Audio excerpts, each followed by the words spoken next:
Hello everyone, আমার নতুন একটি ভিডিওতে আপনাদেরকে স্বাগতম জানাই। Now is 5:49. In UK is 4:49. It's 1 hour faster than UK. But আজকে আমরা চলেছি স্পেনের রাজধানী মাদ্রিদের উদ্দেশ্যে। ভোরের আলো ফোটার আগেই আমরা স্টেশনে চলে এসেছি, যাতে আমরা খুব সকাল সকাল মাদ্রিদ পৌঁছে যাই।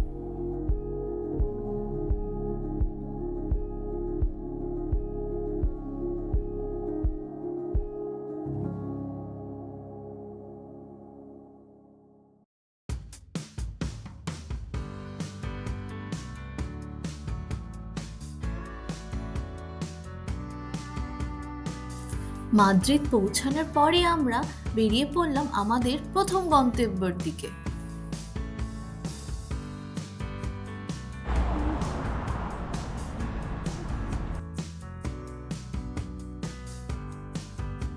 আমরা এসে পড়েছি আমাদের প্রথম গন্তব্য টেম্পল অফ ডেবোট।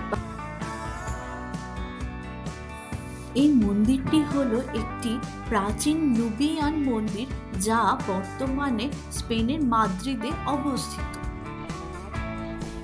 মন্দিরটির পেছনের দিকে আপনি সোজা হেঁটে গেলে মাদ্রিদ শহরের একটা ভিউ দেখতে পাবেন।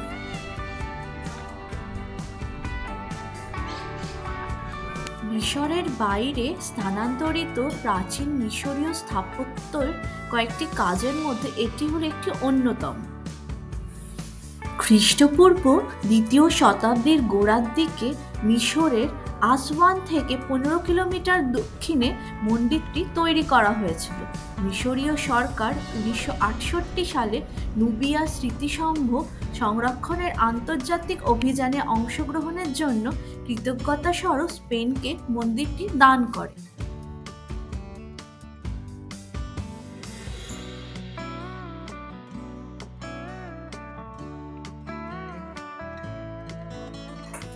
তারপর আমরা এসে পৌঁছেছিলাম পার্ক দে লা মন্টানা নামক একটা ছোট্ট পার্কে।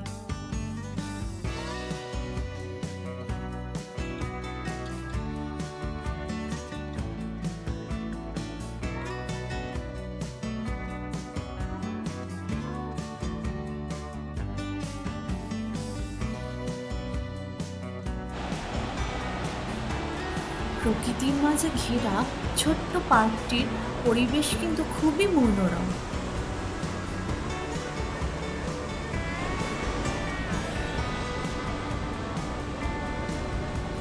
মিগুয়েল দে সার্ভান্তেসের স্মৃতিস্তম্ভটি একটি শিল্পের নিদর্শন।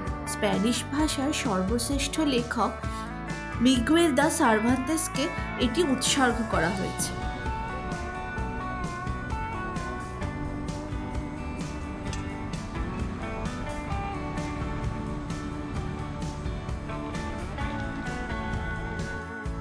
মাদ্রিদের কেন্দ্রে অবস্থিত এই জারা আইকনিক শপিং স্টোরটি। এই স্টোরটি ২০২৪ সাল পর্যন্ত ছিল সব থেকে বড় স্টোর।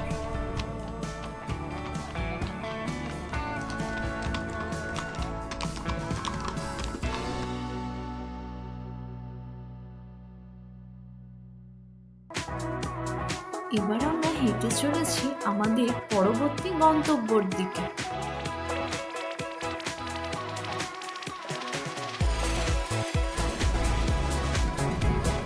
চলার পথে রাস্তার দু সাইডে কি সুন্দর সব কার্টুন ক্যারেক্টার সেজে সেজে দাঁড়িয়ে রয়েছে।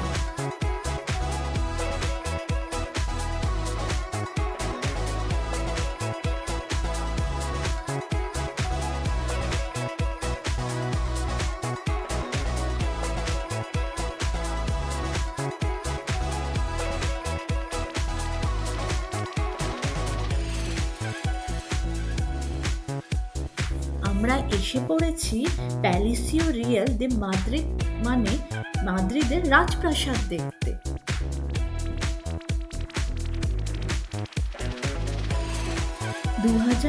সালের ২২শে মে প্রিন্স ফেলিপ এবং লেটিজিয়া ওর্টিজের বিবাহের অনুষ্ঠানটি এই উঠোন প্রাঙ্গণে অনুষ্ঠিত করা হয়েছে।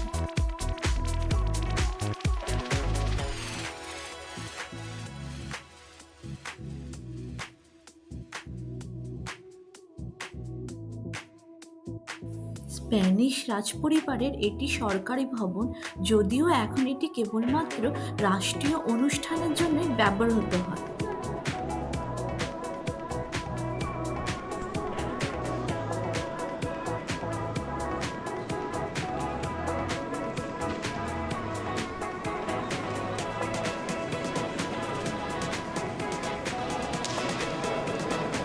আমরা এসে পৌঁছেছি গ্র্যান্ড সিঁড়িতে। এটি সান অগাস্টিন মার্বেলের একটি একক টুকরো দিয়ে তৈরি। ছাদের ফ্রেস্কোগুলি স্পেনের ধর্মকে সুরক্ষিত করা চিত্র অঙ্কন।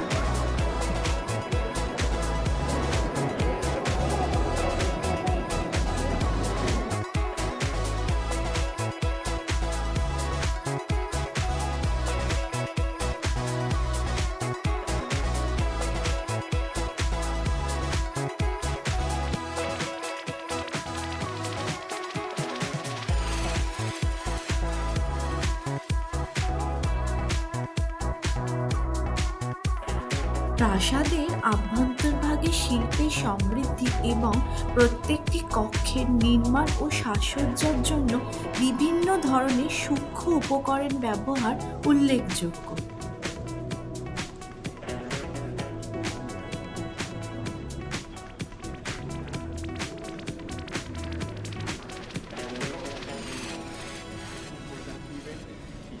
is made here. For example, আমরা এবার এসে পড়েছি প্রথম কক্ষটিতে।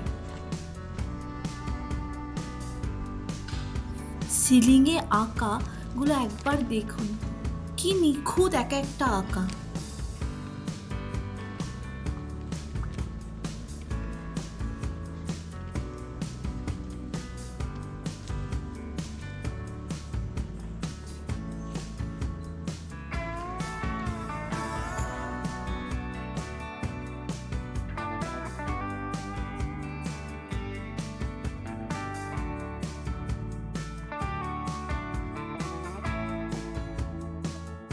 এখানে কক্ষগুলোর এক একটি নাম রয়েছে, কোনোটি রাজা তৃতীয় চার্লসের কক্ষ, কোনোটি রানীর কক্ষ, কোনোটি আবার ভোজসব।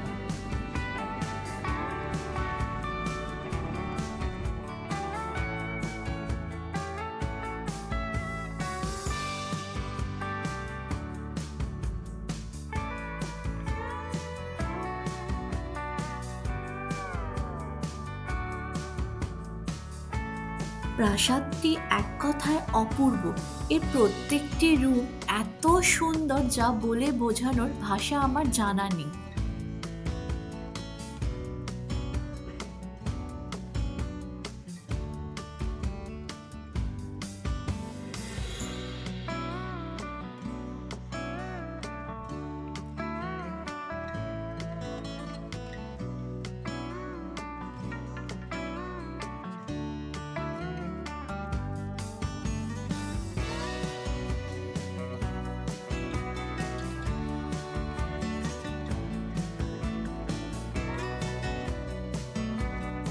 এক একটি কক্ষের এক এক রকম সাজসজ্জা আর এক এক রকমের রূপ।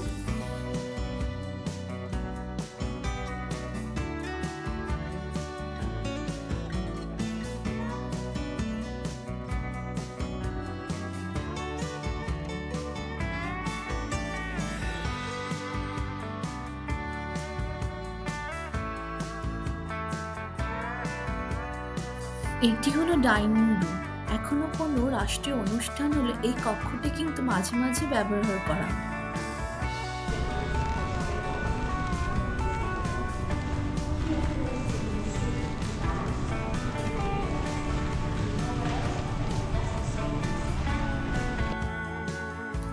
ভবনটিতে এখনো অবধি সংরক্ষিত করে রাখা হয়েছে চীনামাটির বাসন, ঘড়ি, আসবাবপত্র আর বিভিন্ন ধরনের রূপোর পাত্র।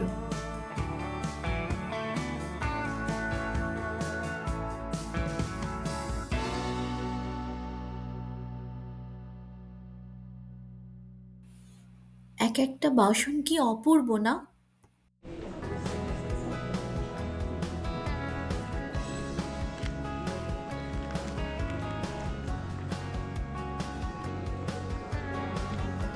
আমরা এসে পড়েছি রাজপ্রাসাদের অভ্যন্তরেই অবস্থিত এই গির্জাটিতে।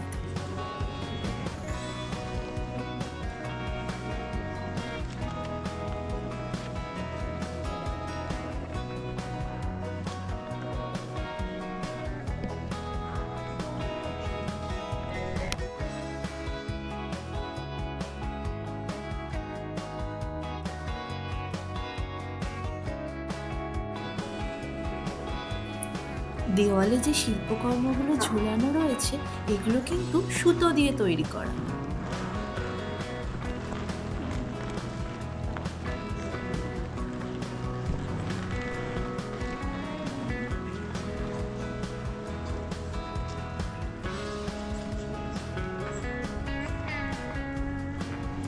এই কক্ষটির নাম হলো ক্রাউন রুম। এখানে তৃতীয় চার্লসের সিংহাসন, রাজদণ্ড ও মুকুট রাখা রয়েছে।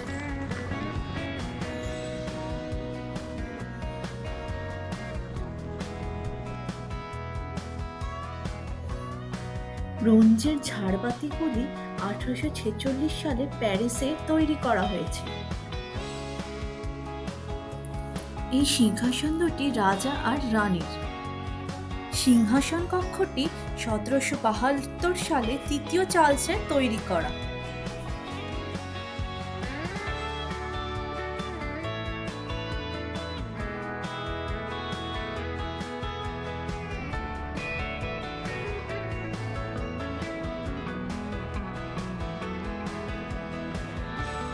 রাজপ্রাসাদটির অপরদিকে অবস্থিত ক্যাথিড্রাল দে সান্তা মারিয়া। স্পেনের মাদ্রিদে অবস্থিত এটি একটি ক্যাথলিক ক্যাথিড্রাল। 1993 সালে পোপ জন পল দ্বারা এটিকে পবিত্র করা হয়েছিল।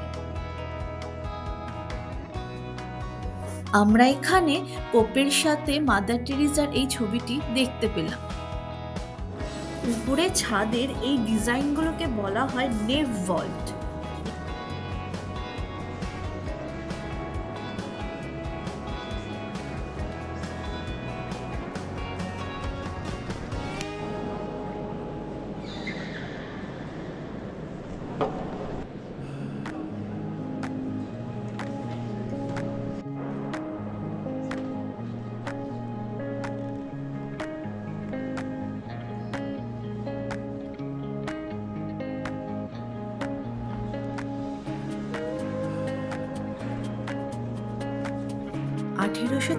সালে এই ক্যাথিড্রালটির নির্মাণ কাজ শুরু হয়েছিল।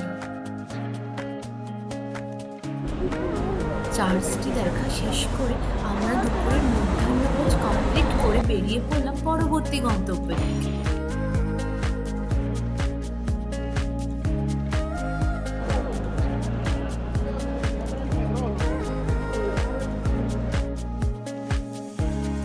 প্লাজা মেয়র হলো স্পেনের রাজধানী মাদ্রিদের কেন্দ্রস্থলে অবস্থিত একটি প্রধান পাবলিক স্পেস। প্লাজা মেয়রটি 1500 শতকে নির্মিত হয়েছিল, যেখানে এটিকে মূলত প্লাজা দেল আরবাল বলা হতো এবং এটি শহরের প্রধান বাজার হিসাবে ব্যবহৃত হতো। এই কেন্দ্রে একটি ঘোড়ার পিঠে তৃতীয় ফিলিপের মূর্তি রয়েছে, যা 1848 সালে স্থাপন করা হয়েছিল। এমনকি এটি ইতিহাসে বহু ঘটনার সাক্ষী হয়ে রয়েছে, এমনকি একসময় এটি পুরাতন মাদ্রিদের কেন্দ্রও ছিল। এখনকার সময় প্লাজা মেয়র একটি প্রধান পর্যটক কেন্দ্রে গড়ে উঠেছে, তবে মাদ্রিদের নাগরিকদের দ্বারা এটি উদযাপন করা হয় এবং স্প্যানিশ সংস্কৃতির একটি অংশ হয়ে উঠেছে। বিশ্বের প্রাচীন রেস্তোরাঁ বোটিং কিন্তু এখানেই অবস্থিত।